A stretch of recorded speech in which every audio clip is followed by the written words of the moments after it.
فقرة أعجبتني: أفكلما اشتهيت اشتريت؟ فمتى تتعلم الصبر؟ أفكلما خلوت عصيت؟ فمتى تتعلم التقوى؟ أفكلما تعبت استرحت؟ فمتى تتعلم المقاومة؟ أفكلما يسر لك تماديت؟ فمتى تبدأ بالتوبة؟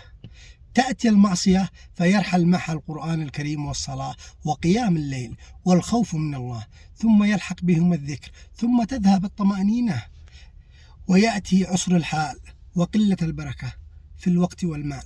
تذكر إن أصعب الحرام أوله، ثم يسهل، ثم يساق، ثم يؤلف، ثم يحلو، ثم يطبع على القلب، ثم يحث القلب على حرام آخر. سبحان الله، إنها خطوات الشيطان.